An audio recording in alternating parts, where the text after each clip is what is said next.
parachute. Bryant Dagger! Good night, Columbus!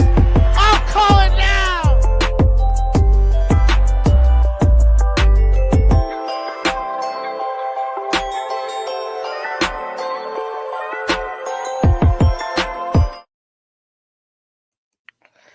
And this is the Peach Baskets podcast. I'm Mike Licio Jr. along with my son, Mike Licio III, and we welcome you to episode 4.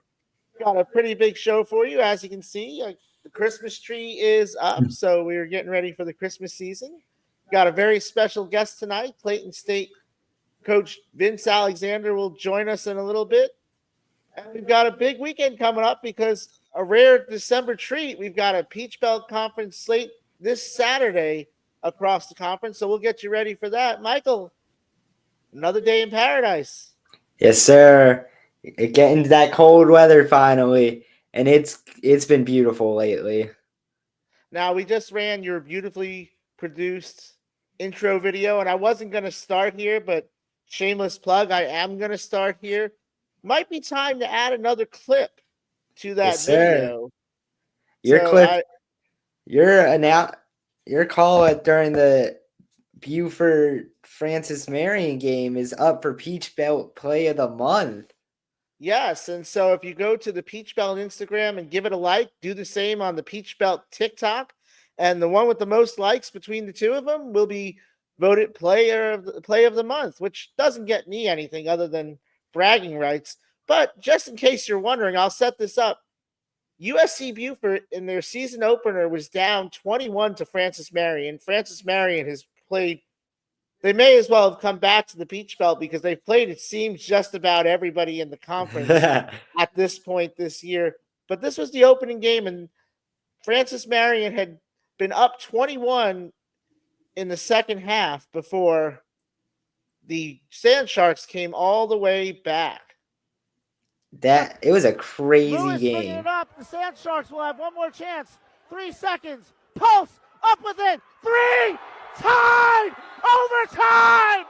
The buzzer beater by the Sand Sharks. And we're going to keep playing. Big moment by Kyle Pulse of USC Buford to hit the 3 at the buzzer. The Sand Sharks ended up winning in overtime. They would do the same thing against Emory and Henry the next day. A little differently, though, because Emory and Henry was the one that came back and hit the buzzer beater to send it in overtime, a game that you and I were both on the call for. Yes, sir. I noticed something kind of I noticed something kind of fun on the USC Buford basketball's Instagram page. Games that you called were 3 of the 5 plays of the month, which was pretty fun. Yeah, it was a fun weekend at Flagler College for me. I was glad to get to fill in on the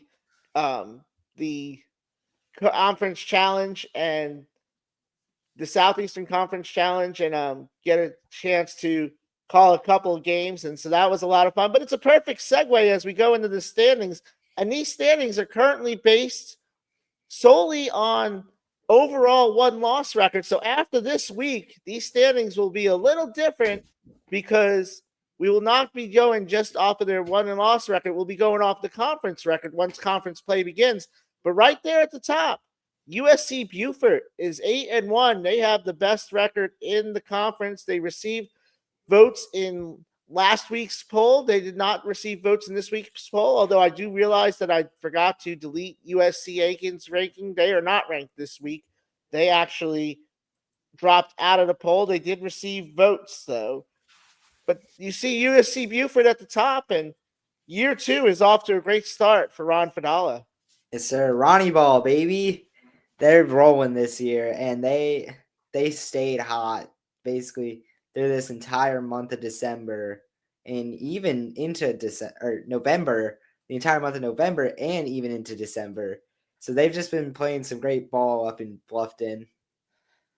And they made the trip up to Pennsylvania, had a pretty successful week there. They played Pitt Johnstown, they played Slippery Rock, and they played IUP. And we'll come back to the standings in just a moment. Let's go through. We'll come back to this in just a moment as well. We'll want to talk about the player of the week, but let's just hit on some of the scores this week. I know there were some games that you wanted to talk about this week, Yes, and so sir. I'll give you the floor. That Augusta Chowan game was just a back and forth game. Went to overtime, and Augusta put up 50 in the second half after being down 12 at halftime, and then they just took control in overtime with a Dimitri Gardner masterclass and a Maxim Muddison masterclass. Both guys putting up over 30 points, and Maxim Muddison had 13 rebounds. A 31-13 game on 13 for 18 shooting is kind of insane. Equally as insane as I brought it up here, Dimitri Gardner, the Peach Belt Player of the Week, not including this morning's game. We're recording this on Thursday. Not including this game, he averaged almost 31 points. He had 38 against Chowan. We never did get to the bottom of how we're going to pronounce that. I think it's Chowan, but we could be wrong. And so if we are, I apologize. But he was masterful. 38 points was the highest total by a Peach Belt player this season, eclipsing Kenny Gaines' 35 in that aforementioned USC Buford opening weekend. He's second in the conference in scoring. He's 18th in the nation, and he is on fire. I highlighted it here. You see the 20 for 21 free throw shooting over That's last week. He was shooting that's hard to 65% from the do. line before. So he was feeling it. And sometimes when you get hot, we talk about this guy all the time off air, but there was a guy like that that I remember at Augusta named Miguel Arnold, where when he got Oh hot, man. he was as dangerous as anybody. He was so hard to stop once those shots started dropping, that was over.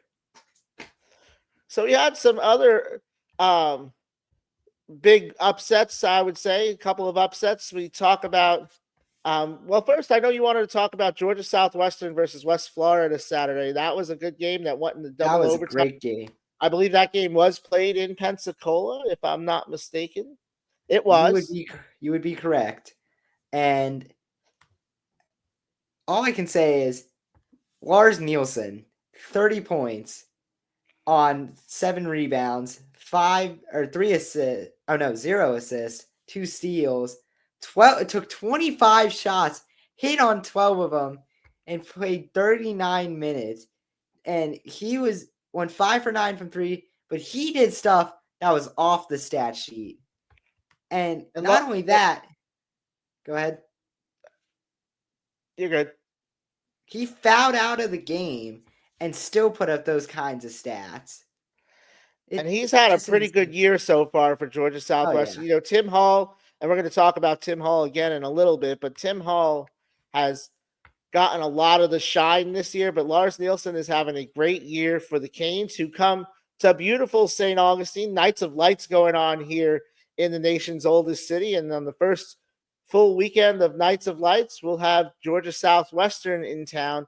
Now, one more thing about that Augusta game, it was a back-to-back. They played Virginia Union and won on Saturday, went back-to-back, winning on Sunday. They started off 0-5, and they are now have won 4 in a row. So Dip Metris and his team is figuring it out.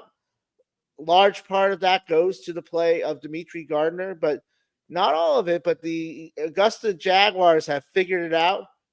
How about on Monday? A couple games that I know jumped out at you. Middle Georgia State beating the Georgia Southwestern Canes. Middle Georgia State will be joining the conference in the future.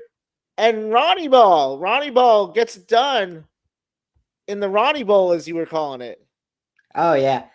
The Ron Fadala Bowl, as school he coached before, went 33-3 there on the way to a Final Four run at IUP.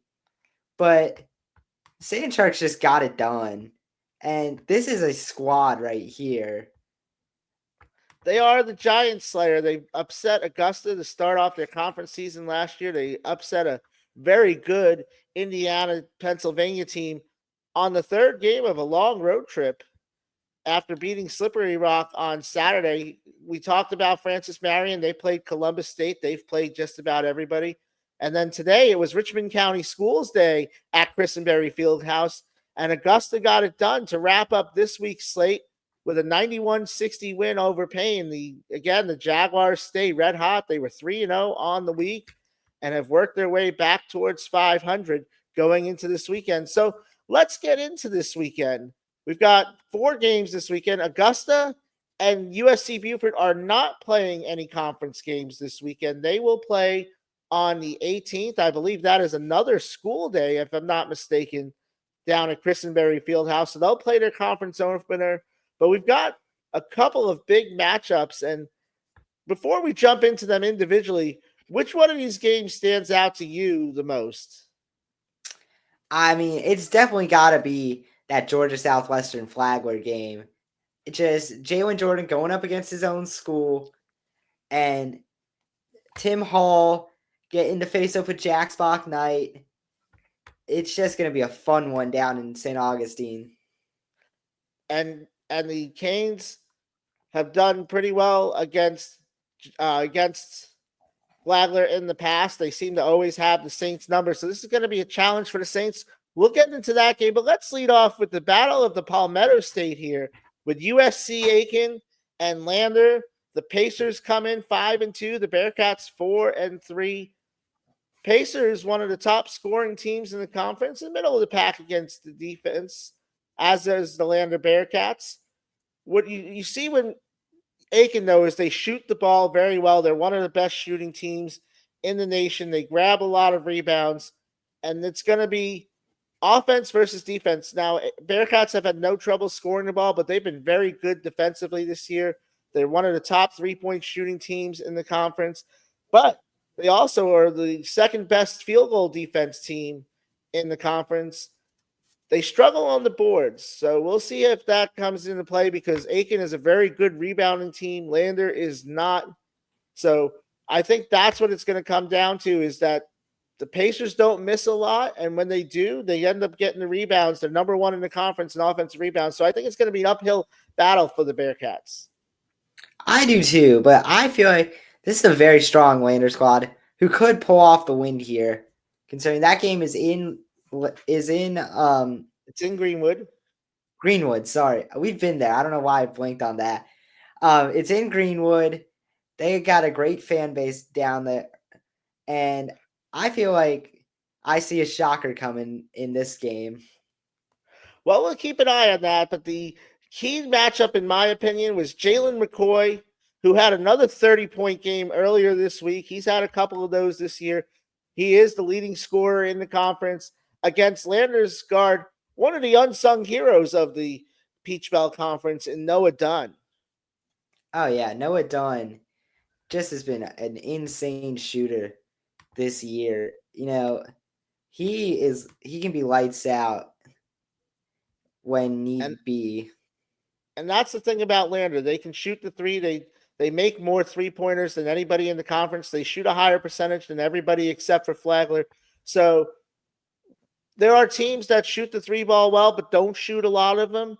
Lander is not one of those teams. They are remarkably efficient. They make a lot of threes. They don't miss a lot of threes, and that's going to keep them in the game. But ultimately, I look for Aiken to pull this one out. Now, I'm not a prediction guy, so I'm not sure why I made a prediction there, but that's just my feeling on it.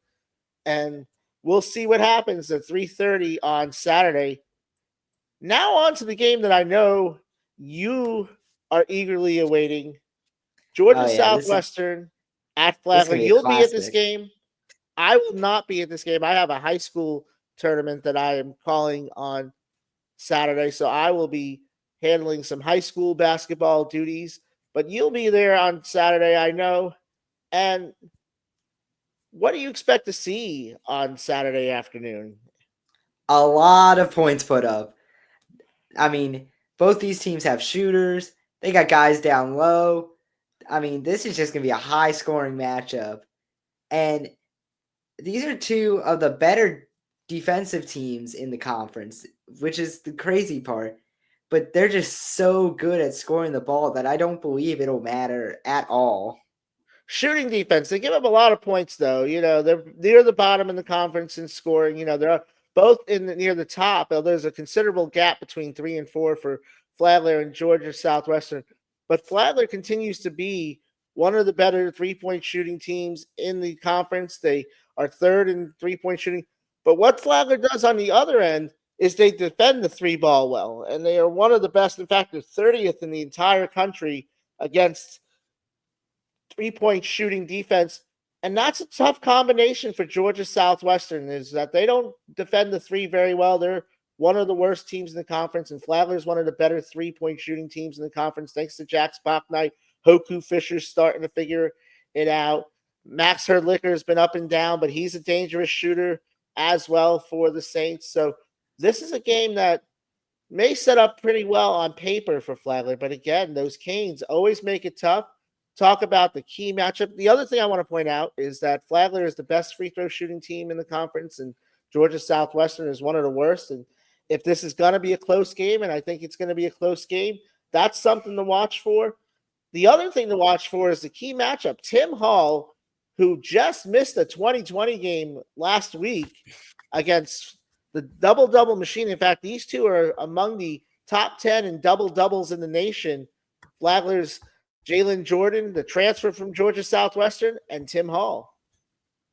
I mean, just two absolute presences at their positions. I mean, Tim Hall, the lights out forward, who has had 20 rebounds in the Tuskegee game, but has come very close in multiple games. He's averaging 13 and 13. And one of the top rebounders in the nation, as a matter of fact. Absolutely. I mean, but right alongside him is Jalen Jordan. And these guys were teammates for a year last year. So these guys know how each other play, and I think it'll be a very fun defensive matchup for these two. And that's a good point, because this game, you look at the 3-pointers and you say Flagler's a really good shooting 3-point team and they defend the three well. And Georgia Southwestern's kind of the opposite. They don't make a lot of threes. They actually shoot the ball really well, but they're only ninth in the conference in 3-pointers made. They're near the bottom in 3-point defense. This game could be won on the inside. So that's going to be Destin Clark's territory too. He's going to have to step up for Flagler this week as well. So a good point that the matchup here in the middle might be the difference in the game. Yes, sir. Now, we still have 2 games to go to get to this week, and we'll get to them in just a moment. The Clayton State game, of course, is one of those games. And earlier this week, Michael and I had Clayton State coach Vince Alexander join us for an interview, and we appreciated it. And here is that interview now. Our guest this week is Clayton State head coach Vince Alexander. Coach Alexander, thank you for joining us tonight on the Peach Baskets podcast. Thank you very much for having me. Coach, you were an all-conference player in college. You were a team captain. Did you always want to get into coaching? From the very beginning, wanted to get into coaching. I've always wanted that opportunity to be able to impact lives, to be able to take young men and be a leader of them becoming men. Now, you were at USC Aiken, St. Leo. You've been a few places in your coaching career. At Aiken, you had to rebuild from the ground up. It took you a couple years to get going. You were able to make the NCAA tournament multiple times and even get to a Final Four. What was the key to your success there? Well, I think, the big thing was we were able to bring in kids and, at that time, you didn't have to worry about the portal so much. We were able to keep our kids. We were able to bring in kids, along a few transfers, along with some high school kids that you can develop, which is sort of hard today because with the way the dynamics work today with, high school kids, you end up having them a couple of years, then they look to transfer out and go, mid to high major or whatever it may be. But we were able to sustain the program by keeping our kids in the program, had some very good transfers and some very good high school players as well. And, so we were very blessed. And I like to say that, and I don't just say it lightly. I mean that. We were very blessed. We were able to keep, guys for multiple years. I think that helped us quite a bit. And one of those guys that is in their second year of the program is Elijah Cooks. He seems to have really grown this year. What has changed from last season for him? Um, Elijah Dates, you were saying? Yes, yes. Yes. Okay. Yeah. Oh, yeah. Well, I think just that being able to be in the program for a year for us to develop him, to work with him, to be able to teach him how we play, how the game is played. And he didn't do a bad job as a freshman, but certainly has made a lot of progress from his freshman year to this year.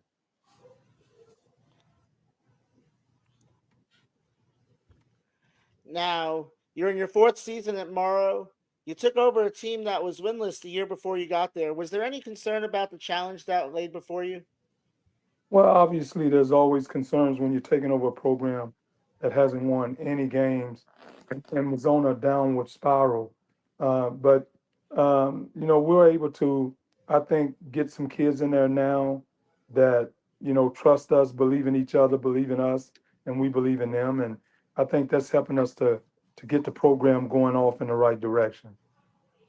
But coach, would you rather have a kid that, let's say, averages 15 a game and 5 rebounds and 3 assists, or would you rather have a guy that averages like 8 and 6 and like 3 assists, but buys into the culture a lot more than the superstar player? I tell you what, it's funny you say that because that was our recruiting strategy this year. We didn't go for the kid that averaged 18 and 9. We went for the kid that may have averaged a little bit less or maybe even a lot less, but was a cultural kid, a kid that would buy in, a kid that would, want to be in a program, be here because of, what we're trying to accomplish and not be here for selfish gain, an opportunity to get stats and move on. So we focused our recruiting just on that. And so it's pretty neat that you said that, but that is exactly what we did this year. That's awesome. Now you have a lot of local talent on your team, including a few JUCO players from the area. Was that one of the changes in philosophy too, to recruit kids who were close to home? Yes, we wanted to recruit kids that were close to Atlanta, hoping to keep them home, hoping that they would invest, and want to give back to their community, bring a championship to this Atlanta area. I asked this question to Kelvin Sampson once about Houston, and I'm sure it's the same for you. But how much is it a help in the in the recruiting process that you are close to an iconic city like Atlanta, a growing city, a nationally recognized place? How much does that help you in the recruiting process? Well, I mean, obviously, it helps to be in a populated area, a metropolitan, a nice area. Give kids, things to do. And they have a night where they can go out and watch the Atlanta Hawks, Atlanta Braves, or even the Falcons. They have an opportunity to go into the city and, go shopping. Go to a mall and, multiple places to eat. Yes, it is a great thing, and we do take advantage of that. Trust me. Now you've been in the Peach Belt a long, long time. What makes the conference so difficult? Oh, it's just from top to bottom. You got some great coaches, and you have some really good players who I believe make good coaches. Um, and it's a league that's invested. For the most part, the universities in this league are very much invested into basketball, and they want to make it great, and they stand behind it. So um, makes it very difficult, from top to bottom.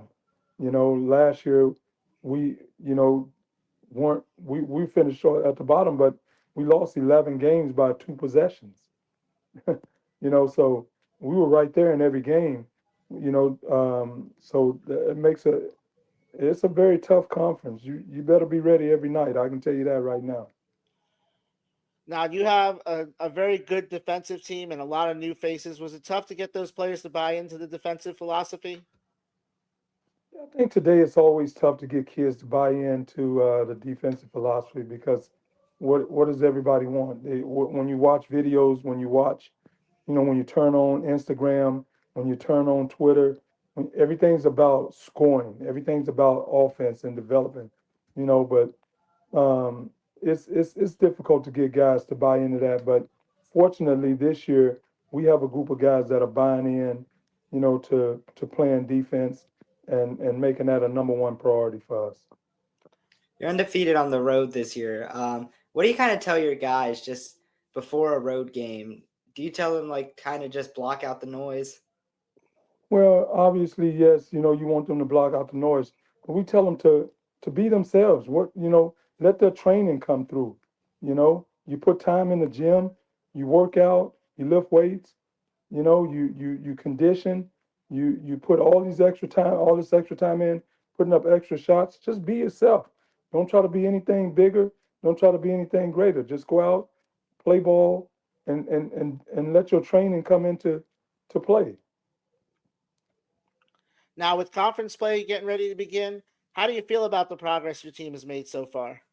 I really like where our team is. Obviously, we lost a close one in our last one, but other than that, I mean I think our guys are getting better. They're competing. They're coming to practice every day, energetic, enthusiastic, and ready to learn and grow. Uh, they're very connected to one another. So I feel really good about our opportunity and our chances this year to compete in the top of this conference. To be honest with you. And who's really stood out besides Elijah? Who else has really stood out in your mind? Aaron Pitts has really stood out for us. Um, he's a very good player. Plays multiple positions. Plays anywhere from 1 through 4. Um, does a tremendous job for us in distributing the ball, but also can score at all 3 levels. And he's a really good defender as well. So he's one. Also, JoJo Bell, who is coming off a season-ending injury last year in JUCO, South Georgia State, and he's starting to come into his own. He's really starting to get used to playing again and getting comfortable with playing again, I guess, as well. And he's done a really nice job. And his teammate Lay Davis, he's doing a really good job for us inside. And then off the bench for us, we have probably one of the most dynamic scorers in the league. He's very capable, and that's Christian Chambers. He was once a Peach Belt Freshman of the Year. So he's very capable of having big numbers every night. We're just looking for him to be more consistent. And Coach, I wanted to ask you about Aaron because I know when you're building a program, you want to try and get players who are going to be there a while. But when you get an opportunity to get a graduate student with that kind of ability, is it hard to pass up on a player like that? No, Aaron, he was here last year. He just had some issues, trying to get, some things straight academically, which he's done a phenomenal job of. But he's done a good job, and he's fit in real well.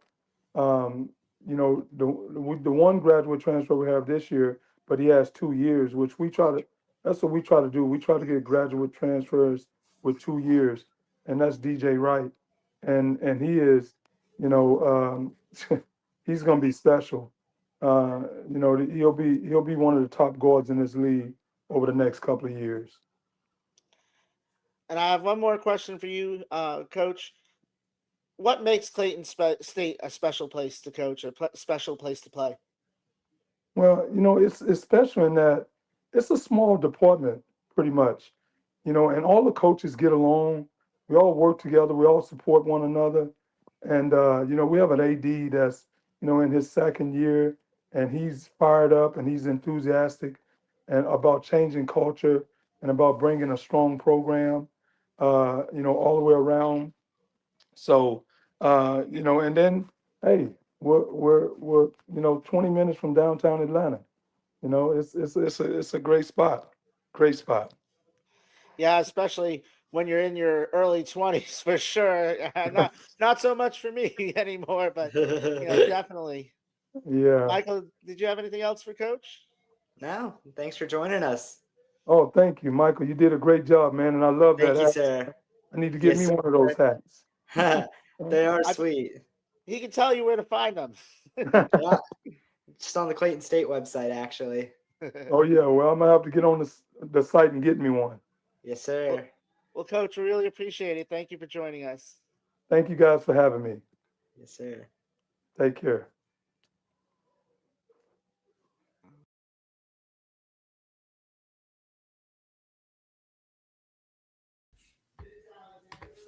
I think you're muted.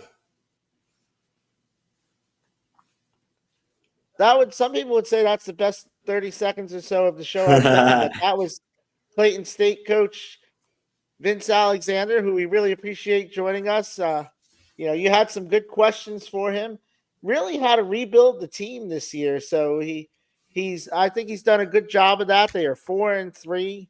They coming off of a season where they only won 7 games last year, but they are well on their way. And he feels like they can compete in the conference. And I don't disagree with him. I don't either.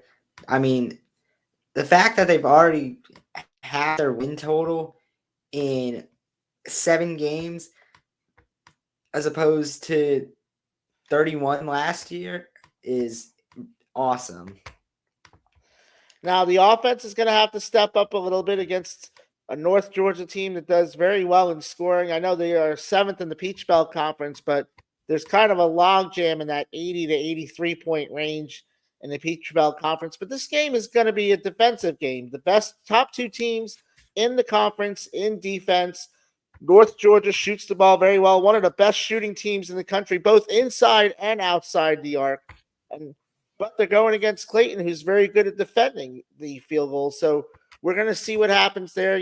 Like I said, Clayton's going to have to shoot the ball a little better than they have and continue to play good defense, continue to force turnovers. They get blocks, they get steals, but will they have enough offense against North Georgia on Saturday? I think there's definitely a good chance that they will. I mean, obviously last in the points per game, but they do have the three-headed monster of Elijah Dates, Aaron Pitts, and DJ Wright, who are all just lethal scorers from down low. Now, they don't shoot the three ball very well, but I mean, if you can just dominate a team in the paint, then you should be able to make something happen. And as you saw, I normally pick like one player one-on-one matchup, but I think the backcourts for both these teams are so good that you have Caden Charles, who's been Peach Belt Player of the Week, AJ White, who I think will end up being one of the all-conference players, against Elijah Dates and Aaron Pitts. Very experienced backcourt for Clayton State, and I think that's going to be the key to this game is who gets the better guard play, and I think it's going to come down to that. And I know that by and large, the Peach Belt is a front court conference, but I think in this game, the backcourt is what's going to matter most. I agree. I mean, Caden Charles and AJ White both averaging over 17 points a game, and Caden Charles 7 boards a game is very good for a guard who on a team that really just needs to get extra possessions, because if they can get extra possessions most of the time they'll take care of those and capitalize on extra possessions, and that's really what's helped them win some games this year. And Caden Charles and AJ White, they've kind of gone back and forth. It always seems like Caden Charles has a big night and picks up AJ White, and AJ White picks up Caden Charles, and that's what's made North Georgia special. But they are one of the top 10 teams in the country, and I think that Clayton State's on their way up, and we'll see. This is going to be a big challenge for them, but we'll see. That game is the nightcap at 8:00 on Saturday night, and finally, Columbus State heads to Milledgeville. They head to the Georgia Bobcats, who have played the Georgia College Bobcats, who are starting to get their feet under them. With Columbus State, very good, kind of been flying under the radar, I think, this Cougar team. Oh, absolutely. This is a Cougar team that has been very underrated. They were picked to finish 4th in the conference, and they have just been tearing it up this year. 6-1, one of the best scoring teams in the conference. But we've seen Aiken get some love nationally. We've seen Buford get some love nationally. North Georgia has been in and out of the top 10, but I think the lowest they've been is 12. So we've seen them get some love. Everybody seems to be sleeping. Although, as you see here, I did not update my matchup for this slide. So that is not good work by me, but I will tell you Although that we could probably tell you who to watch for Clayton State or Columbus State, and it's Jared Adderton. And you beat me to it. Same thing with Georgia College. It's Zaire Green. So that's really a matchup you want to look out for this game. And I would agree with you completely. That was who was supposed to be on the court. Zaire Green averaging nearly 20 points a game. Jared Adderton is third in the conference in scoring.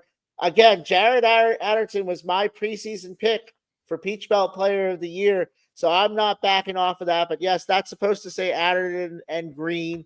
And I think those guys are going to have to step up on Saturday night, as they always do. And this is another game where Georgia College, can they get enough scoring? They're only one behind Columbus State in the rankings in the conference in scoring, but they're 8 points a game behind. They're both very good defensively. They both do very good in field goal defense.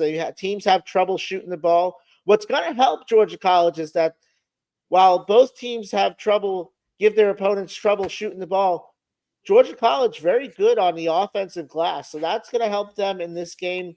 It's always a tough place to play in Millie, but one thing that they've not done a good job of is taking care of the basketball, and they haven't forced a lot of turnovers. That's something Columbus State does very well, is they get the ball into other people's hands. In fact, only USC Buford, who is among the leaders in the nation in turnovers, turns the ball over more or forces more turnovers in the Peach Belt Conference. So that will be the game. Now, we did talk about 8 of the 10 teams. The 2 teams that are not playing, they are USC Buford and Augusta. They will play each other on December 18th at Christenberry Fieldhouse. We said that today was Richmond County School Day at Christenberry. It'll be Columbia County School Day. Columbia County bordering Richmond County and Augusta, very close to Augusta's campus. So they will host that county schools against Aiken on the 18th. So that'll be the last of the first round of Peach Belt matchups. And then we'll be back to our normal schedule with the conference on January 4th. Tough place to go on a weekday for Buford, but they pulled off the upset the first time they played them last year. We'll see if they can do it again, but we'll have another show before then. Michael, anything you want to add before we get out of here? No, just want to say thanks again to Vince Alexander for coming on the show and just talking basketball with us. But I personally love the 1 week that we get just as a little taste for conference season. And I think every conference should have it, but that's just my opinion. I wasn't crazy about the idea, but when you put it that way, it does make sense. You get a little taste of what's coming in January, because from January till the end of February, it is going to be fast and furious. We're going to have 2 games a week, almost every week in the Peach Belt Conference, and we'll get you those games broken down next week. We'll break down the games from this weekend, and it'll be kind of a quiet week overall, but we'll get you caught up on what happens in these games Saturday. Have a special guest, the voice of the North Georgia Nighthawks, Robert DiClemente, will join us next week. This has been episode 4 of the Peach Baskets podcast for Mike Licio III. I'm Mike Licio Jr. Have a great weekend, and we'll see you next week. Y'all have a good one.